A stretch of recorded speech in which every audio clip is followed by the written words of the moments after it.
Viewers welcome back in program जी। Doctor साहब साडे कोल पहला फेसबुक मैसेज आया है अमनदीप सिंह जी का। ये लिखते हैं सत श्री अकाल डॉक्टर साहब। सत श्री अकाल। मैं तुहाडे कोलों कुछ पूछना चाहता हाँ। ਜਿਹੜੇ ਇਸਲਾਮਿਕ ਮੁਲਕ ਹਨ ਖਾਸ ਕਰਕੇ ਇਹ ਤਨਾੜ ਅਰਬੀ ਇਹ ਲੋਕ ਅੱਗੇ ਆ ਕੇ ਸੀਰੀਆ ਅਤੇ ਇਰਾਕ ਦੇ ਮੁਸਲਮਾਨ ਰਿਫਿਊਜੀਆਂ ਨੂੰ ਸ਼ਰਨ ਕਿਉਂ ਨਹੀਂ ਦਿੰਦੇ? ਇਹਨਾਂ ਦੇ ਸੱਭਿਆਚਾਰ ਧਰਮ ਅਤੇ ਭਾਸ਼ਾ ਇੱਕੋ ਹੀ ਹੈ। 55 ਇਸਲਾਮਿਕ ਮੁਲਕ ਕਿਉਂ ਕੋਈ ਇੱਕ ਵੀ ਇਸ ਕੜੀ 'ਚ ਅੱਗੇ ਨਹੀਂ ਆਏ? ਇਹ ਇਹਨਾਂ ਦੇ ਆਪਣੇ ਹੀ ਲੋਕ ਹਨ। ਇਹ ਇਹਨਾਂ ਮੁਸਲਮਾਨ ਮੁਲਕਾਂ ਦਾ ਦੋਗਲਾਪਨ ਸਾਹਮਣੇ ਲਿਆਉਂਦਾ ਹੈ ਤੇ ਇਹਨਾਂ ਦੀ ਮਾਨਸਿਕਤਾ ਜਗ ਜ਼ਾਹਰ ਕਰਦਾ ਜੀ। ਡਾਕਟਰ ਸਾਹਿਬ ਦੇਖੋ ਅਸੀਂ ਚਾਹੁੰਦੇ ਸੀ ਕਿ ਜਿਹੜਾ ਅੱਜ ਕੱਲ ਯੂਰਪ ਦੇ ਵਿੱਚ ਰਿਫਿਊਜੀ ਕ੍ਰਾਈਸਿਸ ਬਹੁਤ ਵੱਡੇ ਪੈਮਾਨੇ ਤੇ ਚੱਲ ਰਿਹਾ, ਜਿਹੜੀ ਦੇਣ ਤਾਂ ਇਹਨਾਂ ਅਮਰੀਕਾ ਔਰ ਪੱਛਮੀ ਮੁਲਕਾਂ ਦੀ ਹੈ।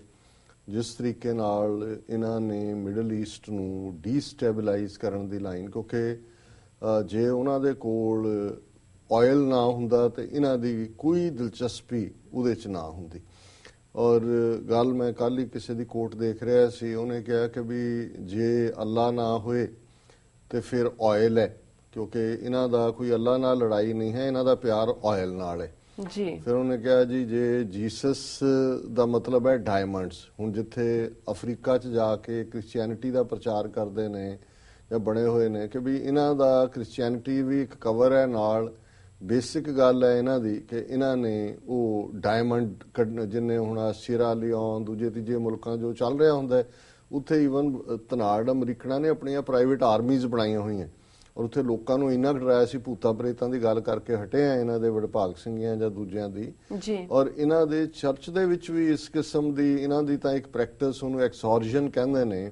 ਔਰ ਉਹਦੇ 'ਚ ਜਦੋਂ ਇਹਨਾਂ ਨੇ ਹੁਣ ਉਹਦੇ 'ਚ ਹੀਰੇ ਬਹੁਤ ਨੇ, ਜਿਵੇਂ ਅਫਰੀਕਾ ਦੇ ਕੁਝ ਸੀਰਾ ਲਿਓਨ ਖਾਸ ਕਰਕੇ, ਤੇ ਉਹਦੇ 'ਚ ਜਿਹੜੇ ਚਰਚ ਵਿੱਚ ਬੈਠੇ ਪਾਦਰੀ ਜਾਂ ਦੂਜੇ ਨੇ ਉਹਨਾਂ ਨੂੰ ਇਹ ਰਿਚ ਪੈਸੇ ਦਿੰਦੇ ਨੇ। ਲੋਕਾਂ ਨੂੰ ਕਿਹਾ ਹੈ ਕਿ ਵੀ ਜਦੋਂ ਵੀ ਖੇਤ 'ਚੋਂ ਕੋਈ ਚਮਕਦਾਰ ਚੀਜ਼ ਨਿਕਲੇ ਇਹ ਗੋਸਟ ਹੈ, ਵਿੱਚ ਹੈ, ਔਰ ਇਹ ਸਾਨੂੰ ਇੱਕਦਮ ਖਬਰ ਦੇਣੀ। ਉਹ ਜਿਹੜੇ ਨੇ ਆਪ ਹੀ ਉੱਥੋਂ ਇਕੱਠੇ ਕਰਾ ਲੈਂਦੇ ਨੇ ਔਰ ਇਸ ਤਰੀਕੇ ਦੇ ਨਾਲ। ਔਰ ਫਿਰ ਜਿਨ੍ਹਾਂ ਦੇ ਕੋਲ ਥੋੜੇ ਬਹੁਤ ਸਾਧਨ ਨੇ ਉਹਨਾਂ ਨੇ ਆਪਣੀਆਂ ਆਰਮੀਜ਼ ਬਣਾ ਕੇ ਉੱਥੋਂ ਜ਼ਮੀਨ 'ਚੋਂ ਔਰ ਦੂਸਰੇ ਤੀਸਰੇ ਜਿਹੜਾ ਇਹ ਕੰਮ ਕਰਦੇ ਨੇ। ਹੁਣ ਗੱਲ ਇਹ ਹੈ ਕਿ ਜੇ ਸੱਚਮੁੱਚ ਮਨੁੱਖੀ ਪੀੜ ਦੀ ਗੱਲ ਹੋਵੇ ਔਰ ਜਿਸ ਤਰੀਕੇ ਨਾਲ ਇਹਨਾਂ ਨੇ ਫਿਰ ਇਸ ਆਇਲ ਦੀ ਦੌਲਤ ਨੂੰ ਲੁੱਟਣ, ਆਇਲ 19ਵੀਂ ਸਦੀ ਦੇ ਅਖੀਰ 'ਚ ਮਿਲਿਆ ਔਰ ਉਹਦੇ ਥੱਲੇ ਇਹਨਾਂ ਨੇ ਪਹਿਲਾਂ ਤਾਂ ਇਹ ਸਾਰਾ ਮਿਡਲ ਈਸਟ ਜਿਹੜਾ ਹੈ ਉਹ ਆਟੋਮਨ ਅੰਪਾਇਰ ਦੇ ਥੱਲੇ ਸੀ, ਜਿਹਨੂੰ ਅੱਜ ਤੁਰਕੀ ਕਹਿੰਦੇ ਨੇ ਜਾਂ ਟਰਕੀ ਕਹਿੰਦੇ ਨੇ ਜੀ। 600-700 ਸਾਲ ਰਿਹਾ ਇਹਨਾਂ ਨੇ ਵੀ, ਕਿਉਂਕਿ ਤੁਰਕ ਤੇ ਅਰਬ ਇਹ ਅੱਡ-ਅੱਡ ਕਬੀਲੇ ਨੇ ਜਾਂ ਅੱਡ-ਅੱਡ ਰੇਸਿਸ ਨੇ।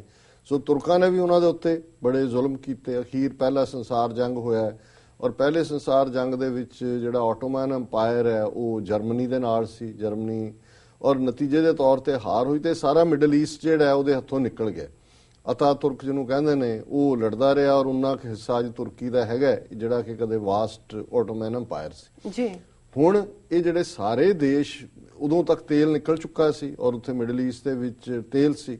ਸੋ ਇਹਨਾਂ ਨੇ ਜਿਹਨੂੰ ਅਕਸਰ ਇਹ ਕਿਹਾ ਜਾਂਦਾ with the stroke of the pen ਔਰ with the notch of the pen, ਇਹ ਜਿੰਨੇ ਦੇਸ਼ ਖੜੇ ਕੀਤੇ, ਕੋਈ ਦੇਸ਼ ਕੋਈ ਸਦੀਆਂ ਤੋਂ ਐਗਜ਼ਿਸਟ ਨਹੀਂ ਕਰਦੇ। ਜਿਵੇਂ ਅੱਜ ਵੀ ਸਾਡੇ ਕਈਆਂ ਨੂੰ ਲੱਗਦਾ ਜੀ ਖਾਲਿਸਤਾਨ ਪਤਾ ਨਹੀਂ ਜਿਹੜਾ ਉਹ ਕਿਉਂ ਨਹੀਂ ਜਿਹੜਾ ਕੀ ਬਣੇਗਾ ਨਹੀਂ ਬਣੇਗਾ, ਇਹ ਬਣਦੇ ਰਹਿੰਦੇ ਨੇ ਔਰ ਨੀਡਸ ਜਿਹੜੀਆਂ ਨੇ ਉਹ ਦੇਸ਼ ਕ੍ਰੀਏਟ ਕਰਾਉਂਦੀਆਂ। ਸਾਡਾ ਤਾਂ ਆਪਣਾ ਹੋਮਲੈਂਡ ਹੈ, ਲੇਕਿਨ ਇਹ ਸਾਰੇ ਹੀ ਜਿੰਨੇ ਕੁ ਅਸੀਂ ਦੇਖਦੇ ਆ ਉਹਦੇ 'ਚ ਜਾਰਡਨ ਹੋਏ, ਸਾਊਦੀ ਅਰੇਬੀਆ ਹੋਏ, ਇਰਾਕ ਹੋਏ, ਲੈਬਨਾਨ ਹੋਏ, ਸੀਰੀਆ ਹੋਏ, ਇਹ ਸਾਰੇ ਉਸ ਪੀਰੀਅਡ 'ਚ ਹੀ ਕ੍ਰੀਏਟ ਕੀਤੇ। ਕਿਸੇ ਨੂੰ ਸਮੁੰਦਰ ਤੋਂ ਕੁਵੈਤ, ਹੁਣ ਕੁਵੈਤ ਹਮੇਸ਼ਾ ਉਸ ਬੈਬੀਲੋਨਿਕ ਸਿਵਲਾਈਜੇਸ਼ਨ ਤੋਂ ਬਾਅਦ ਬਗਦਾਦ ਦੀ ਸਿਵਲਾਈਜੇਸ਼ਨ ਹਿੱਸਾ ਰਿਹਾ ਇਰਾਕ ਦਾ, ਉਹ ਕੱਟ ਕਰ ਦਿੱਤਾ। ਕਈ ਦੇਸ਼ਾਂ ਨੂੰ ਜਿਹੜਾ ਹੈ ਉਹ ਉਹਨਾਂ ਨੇ ਸਮੁੰਦਰ ਦੇ ਨੇੜੇ ਤੇੜੇ ਆਪਣੇ ਆਧਾਰ ਬਣਾ ਲਏ।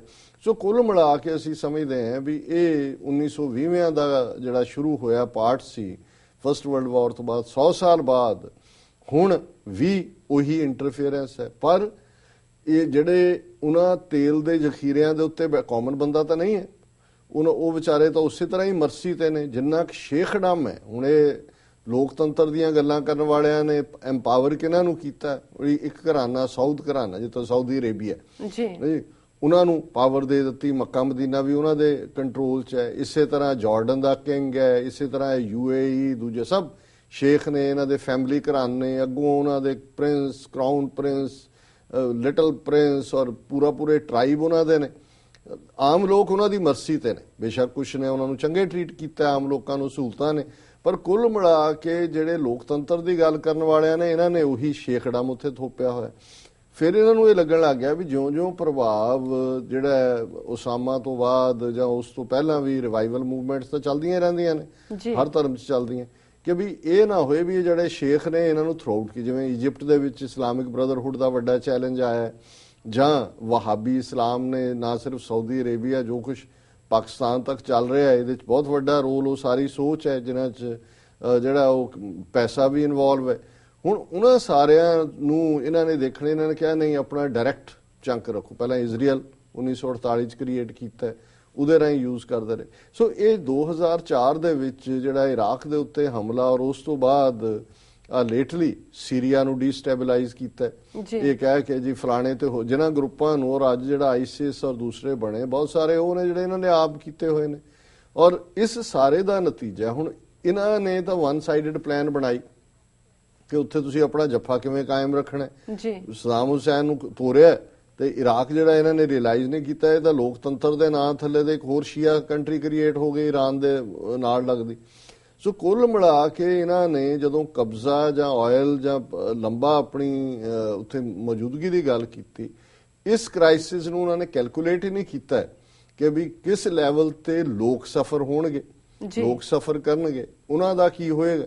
ਹੁਣ ਜਿਹੜਾ ਸਵਾਲ ਹੈ, ਬੇਸ਼ੱਕ ਮੈਂ ਬਿਲਕੁਲ ਆਪੋਜ਼ਿਟ ਐਂਗਲ ਲਿਆ ਕਿ ਇਹ ਗੱਲ ਕਰਨ ਤੋਂ ਪਹਿਲਾਂ ਵੀ ਰਮਨਦੀਪ ਸਿੰਘ ਜੀ ਦਾ, ਉਹਨਾਂ ਨੇ ਤਾਂ ਜਿਹੜਾ ਉਹ ਹਿਰਖ ਕੀਤਾ, ਰਾਦਰ ਬਲੇਮ ਕੀਤਾ ਕਿ 55 ਇਸਲਾਮਿਕ ਦੇਸ਼ ਨੇ ਔਰ ਆਇਲ ਰਿਚ ਨੇ ਜੀ, ਵੀ ਉਹਨਾਂ ਨੇ ਕਿਉਂ ਨਹੀਂ ਇਹਨਾਂ ਨੂੰ ਐਕਸੈਪਟ ਕੀਤਾ ਜਿਹੜੇ ਅੱਜ ਲੱਖਾਂ ਰਿਫਿਊਜੀ, ਔਰ ਹਾਲਾਤ ਇਹ ਚੱਲ ਰਹੇ ਨੇ, ਅਸੀਂ ਕਿਸੇ ਨੇ ਇੱਕ ਸੈਗਮੈਂਟ ਦੇ ਉੱਤੇ ਕਰਾਂਗੇ ਕਿ ਕਿਵੇਂ ਹੰਗਰੀ ਵਰਗੇ ਮੁਲਕ ਨੇ ਤਾਂ ਟ੍ਰੇਨਾਂ ਬੰਦ ਕਰਤੀਆਂ ਕਿ ਵੀ ਇੱਥੇ ਰੁਕਣੀ ਨਹੀਂ, ਅੱਗੇ ਜਾਓ। ਔਰ ਪਹਿਲਾਂ ਸਪੇਨ ਨੇ ਯੂ ਟਰਨ ਮਾਰਿਆ ਵੀ ਅਸੀਂ ਨਹੀਂ ਲੈ ਸਕਦੇ। ਅੱਜ ਕੱਲ ਹੀ ਜਰਮਨ ਦੀ ਚਾਂਸਲਰ ਨੇ ਕਿਹਾ ਜੀ ਅਸੀਂ 5 ਲੱਖ ਹਰ ਸਾਲ ਸ਼ਾਇਦ ਜਿਹੜੇ ਆ ਉਹ ਰੱਖ ਸਕਦੇ ਹਾਂ।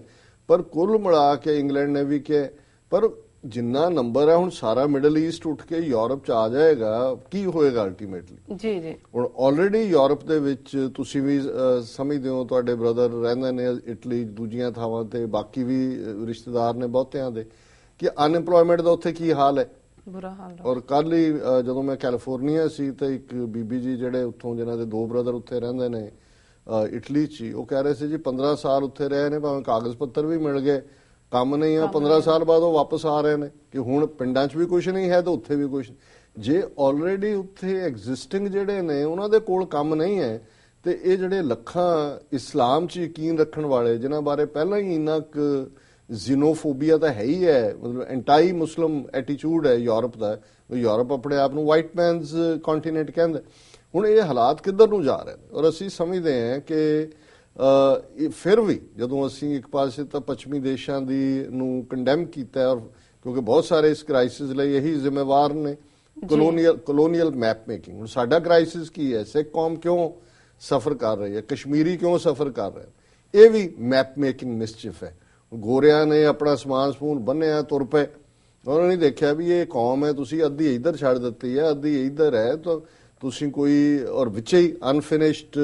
ਹੁਣ ਕਸ਼ਮੀਰ ਨੂੰ ਵੀ ਜਦੋਂ ਕਹਿੰਦੇ ਨੇ ਕਿ ਵੀ ਅਨਫਿਨਿਸ਼ਡ ਟਾਸਕ, ਅਨਫਿਨਿਸ਼ਡ ਇਹ ਹੈ ਵੀ ਕੋਈ ਇਹਨਾਂ ਨੇ ਆਪਣਾ ਕੋਈ ਗੋਰਾ ਨਹੀਂ ਮਰਵਾਇਆ, ਆਪਣਾ ਸਮਾਨ ਬੰਨਿਆ, 200 ਸਾਲ ਉੱਥੇ ਲੁੱਟੇ, ਆ ਗਏ ਚੁੱਪ ਕਰਕੇ, ਹੁਣ ਵੀ ਲੜਦੇ ਰਹੋ, ਮਰਦੇ ਰਹੋ। ਕਿੰਨੇ ਲੋਕ ਮਾਰੇ ਗਏ, ਕਿੰਨੇ ਮਾਰੇ ਜਾ ਰਹੇ ਨੇ। ਨਿਊਕਲੀਅਰ ਦੀ ਗੱਲ ਅਸੀਂ ਕਰਕੇ ਹਟੇ ਕਿ ਇਸ ਮੁੱਦੇ ਤੇ ਕਿੱਥੋਂ ਤੱਕ ਗੱਲ ਚਲੀ ਗਈ। ਸੋ ਇਹੀ ਗੱਲ ਜਦੋਂ ਉਹਨਾਂ ਦੇ ਜਾ ਕੇ ਘਰ, ਜਿਹੜੇ ਇਸਲਾਮਿਕ ਮੁਲਕ ਨੇ ਉਹਨਾਂ ਚੋਂ ਤਾਂ ਕਿਹੜਾ ਇਸਲਾਮਿਕ ਮੁਲਕ ਹੈ ਜਿਹਦੀ ਆਪਣੀ ਇੰਡੀਪੈਂਡੈਂਟ ਨੀਤੀ ਹੈ ਜੀ, ਉਹ ਵੀ ਸਾਰੇ ਇਹਨਾਂ ਦੇ ਹੀ ਡੰਮੀ ਨੇ। ਜੇ ਮਾੜਾ ਮੋਟਾ ਕਿਸੇ ਨੇ ਰੱਖਿਆ ਇਹਨਾਂ ਦੇ ਨਾਲ ਜਿਹੜਾ ਆਪਣਾ ਚੈਲੰਜ ਕਰਨ ਦਾ, ਉਹ ਇਸਲਾਮਿਕ ਨਾ ਵੀ ਹੋਏ, ਵੈਨਜ਼ੂਏਲਾ ਵਰਗਾ ਮੁਲਕ ਜਾਂ ਕਿਊਬਾ ਵਰਗਾ ਜਾਂ ਈਰਾਨ ਵਰਗਾ, ਉਹ ਵੀ ਫਾਲ ਇਨ ਲਾਈਨ ਕਰ ਲੈ।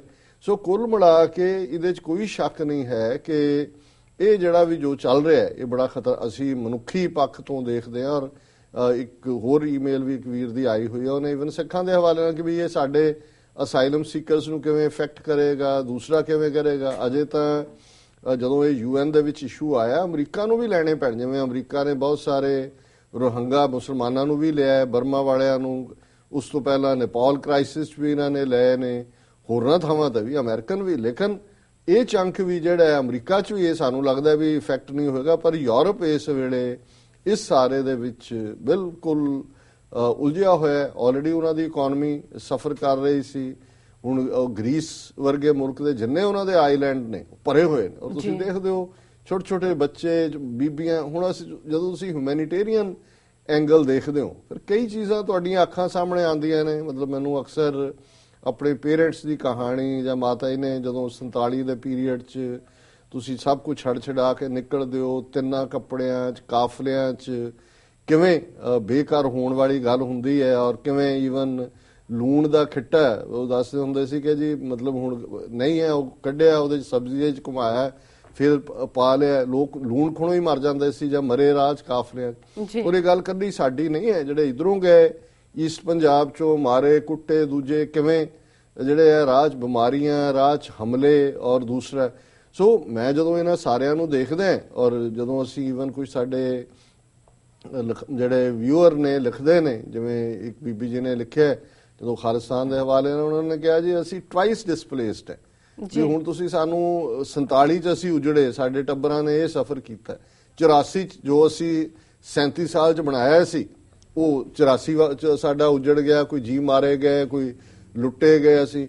ਹੁਣ ਅਸੀਂ ਤੀਸਰੀ ਵਾਰ ਨਹੀਂ ਉਜੜਨਾ ਚਾਹੁੰਦੇ, ਕਿੱਥੇ ਜਾਈਏ ਜੀ। ਸੋ ਮਤਲਬ ਜੇ ਤੁਸੀਂ ਇੱਕ ਪੋਲੀਟੀਕਲ ਇਸ਼ੂਜ਼ ਨੂੰ ਪਾਸੇ ਵੀ ਰੱਖਦੇ ਹੋ, ਇਹ ਜਿਹੜਾ ਹਿਊਮੈਨਿਟੇਰੀਅਨ ਐਂਗਲ ਹੁੰਦਾ ਇਹ ਹਮੇਸ਼ਾ ਹੀ, ਜਦੋਂ ਤੁਸੀਂ ਉਹ ਅੱਖਾਂ 'ਚ ਅਥਰੂ ਦੇਖਦੇ ਹੋ, ਬੀਬੀਆਂ, ਬੱਚੇ ਆ ਪਿਛਲੇ ਦਿਨਾਂ 'ਚ ਛੋਟੇ ਛੋਟੇ 2 ਬੱਚੇ ਜਿਹੜੇ ਕਿ ਜਦੋਂ ਇੱਕ ਬੋਟ ਉਲਟ ਗਈ ਤੇ ਉਹ ਸਾਰੇ ਦੁਨੀਆ ਦੇ ਵਿੱਚ ਜਿਹੜੇ ਨੇ ਪਪੂਲਰ ਹੋਈਆਂ, ਉਹਨਾਂ ਦੇ ਇਮੇਜਸ ਹਫਤਾ 2 ਹਫ਼ਤੇ ਲੰਘੇਗਾ ਫਿਰ ਚਲਾ ਗਿਆ, ਫਿਰ ਉਹੀ।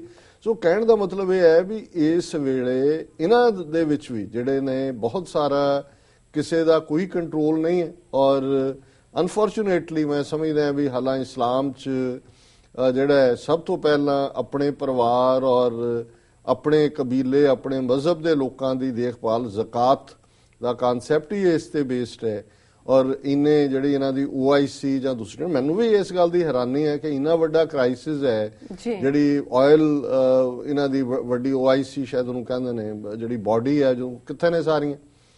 ਸੋ ਕੁੱਲ ਮਿਲਾ ਕੇ ਇਹ ਇਸ ਵੇਲੇ ਜਿਹੜਾ ਇਨਡਿਫਰੈਂਸ ਹੈ ਟੂ ਦਾ ਫੇਟ ਆਫ, ਔਰ ਵਾਕਈ ਜਦੋਂ ਅਸੀਂ ਇਸ ਹਵਾਲੇ ਨਾਲ ਦੇਖਦੇ ਹਾਂ ਕਿ ਵੀ ਉਹਨਾਂ 'ਚ ਆਲਮੋਸਟ ਸਾਰੇ ਹੀ ਮੁਸਲਮਾਨ ਨੇ, ਜਾਂ ਉਸ ਤੋਂ ਪਹਿਲਾਂ ਜਿਹੜਾ ਕ੍ਰਾਈਸਿਸ ਸੀਰੀਆ 'ਚ ਪਹਿਲੇ ਸ਼ੁਰੂ ਹੋਇਆ, ਉਹਨਾਂ 'ਚ ਯਜ਼ੀਦੀ ਜਾਂ ਕਿਹੜਾ ਟ੍ਰਾਈਬ ਸੀ ਜਿਹੜੇ ਈਸਾਈ, ਕਿਉਂਕਿ ਆਈਸਿਸ ਦੇ ਟਾਰਗੇਟ ਤੇ ਪਹਿਲਾਂ ਤਾਂ ਉਹ ਲੋਕ ਸੀ ਜਿਹੜੇ ਉਹਨਾਂ ਨਾਲ ਸ਼ੀਆ, ਉਹਨਾਂ ਲਈ ਉਹ ਈਵਨ ਈਰਾਨ ਹਾਲਾਂਕਿ ਇਹਨਾਂ 'ਚ ਬੜਾ ਆਪਣੇ ਆਪ ਨੂੰ ਲਿਬਰਲ ਗਿਣਦਾ ਹੁੰਦਾ ਹੈ ਜਦੋਂ ਇਸਲਾਮਿਕ ਇਸ਼ੂ ਆਉਂਦੇ ਨੇ, ਔਰ ਉਹਨਾਂ ਜਿਹੜੇ ਸ਼ੀਆ ਵੀ ਦੌੜਦੇ ਨੇ ਉਹਨਾਂ ਨੂੰ ਉਹ ਕਿਹੜਾ ਉੱਥੇ ਟੋਲਰੇਟ ਕਰਨ ਨੂੰ ਤਿਆਰ ਨੇ। ਸੋ ਕੁੱਲ ਮਿਲਾ ਕੇ ਇਹ ਇੱਕ ਇਸ ਸਾਰੇ ਚੋਂ ਜਿਹੜਾ ਦੁਖਾਂਤ ਨਿਕਲਦਾ ਹੈ ਉਹ ਇਨਸਾਨੀ ਪੀੜ ਹੈ, ਇਨਸਾਨੀ ਦਰਦ ਹੈ। ਔਰ ਇਹ ਸਾਰੀ ਦੌਲਤ ਉਹ ਪੱਛਮੀ ਦੇਸ਼ਾਂ ਦੇ ਲਈ ਲੁੱਟ ਦਾ ਵਸੀਲਾ ਹੈ, ਜਾਂ ਇਸਲਾਮਿਕ ਦੇਸ਼ ਜਿਹੜੇ ਨੇ ਉਹ ਆਪਣੇ ਆਪਣੇ ਸ਼ੇਖਡਾਮ ਔਰ ਪੈਸੇ ਕੱਢ ਰਹੇ ਹੋਣੇ ਨੇ। ਕਈਆਂ ਨੂੰ ਤਾਂ ਇਹ ਵੀ ਨਜ਼ਰ ਆ ਰਿਹਾ ਹੋਣਾ ਵੀ ਪਤਾ ਨਹੀਂ ਆਈਸਿਸ ਨੇ ਕਬਜ਼ਾ ਕਰ ਲੈਣਾ, ਉਹ ਪੈਸੇ ਕੱਢ ਕੇ ਇਧਰ ਕਰ ਰਹੇ ਹੋਣੇ। ਉਹਨਾਂ ਨੂੰ ਕੋਈ ਫੈਲੋ ਮੁਸਲਿਮਸ ਦਾ ਜਾਂ ਕਿਸੇ ਹੋਰ ਦਾ ਕੋਈ ਫਿਕਰ ਨਹੀਂ ਹੈ। ਅਲਟੀਮੇਟਲੀ ਇਹ ਦੌਲਤ ਦੇ ਰੰਗ ਨੇ, ਉਸੇ ਹੀ ਦੌੜ ਦੇ ਵਿੱਚ ਕਈ ਵਾਰੀ ਮਜ਼ਹਬ ਨੂੰ ਐਜ਼ ਏ ਕਵਰ ਜ਼ਰੂਰ ਇਸਤੇਮਾਲ ਕੀਤਾ ਜਾਂਦਾ ਹੈ। ਲੇਕਿਨ ਕੁੱਲ ਮਿਲਾ ਕੇ ਜਿਹੜੀ ਇਨਸਾਨੀ ਪੀੜ ਹੈ ਉਹ ਅੱਜ ਉਸ ਦੇ ਲਈ ਬੇਗਾਨਗੀ ਹੈ। ਔਰ ਜਿਵੇਂ ਦਰਦ ਹੈ, ਜਿਵੇਂ ਇਕਬਾਲ ਨੇ ਕਿਹਾ ਸੀ ਕਿ ਦਰਦੇ ਇਨਸਾਨੀ ਸੇ ਇਸ ਬਸਤੀ ਕਾ ਦਿਲ ਬੇਗਾਨਾ ਹੈ, ਕਿ ਜਿਹੜਾ ਇਨਸਾਨ ਦਾ ਦਰਦ ਹੈ ਇਸ ਬਸਤੀ ਨੂੰ, ਇਹ ਸਾਡੀ ਹਿਊਮਨ ਰੇਸ ਨੂੰ ਇਨਸਾਨੀ ਦਰਦ ਦੇ ਨਾਲ ਕੋਈ ਸਰੋਕਾਰ ਨਹੀਂ ਹੈ। ਸੋ ਇਹਨਾਂ ਦਾ ਵੀ ਰਮਨਦੀਪ ਸਿੰਘ ਜੀ ਦਾ ਸ਼ੁਕਰੀਆ, ਉਹਨਾਂ ਨੇ ਸਾਨੂੰ ਲਿਖਿਆ ਜੀ। ਰਸਾਸਨਾਨੇ ਨੇ ਬ੍ਰੇਕ। ਵਿਊਅਰਸ, ਵਿਚਾਰਾਂ ਦਾ ਸਿਲਸਿਲਾ ਇਸ ਤਰ੍ਹਾਂ ਚੱਲਦਾ ਰਹੇਗਾ। ਮਿਲਦੇ ਹਾਂ ਛੋਟੇ ਜਿਹੇ ਵਕਫੇ ਤੋਂ ਬਾਅਦ।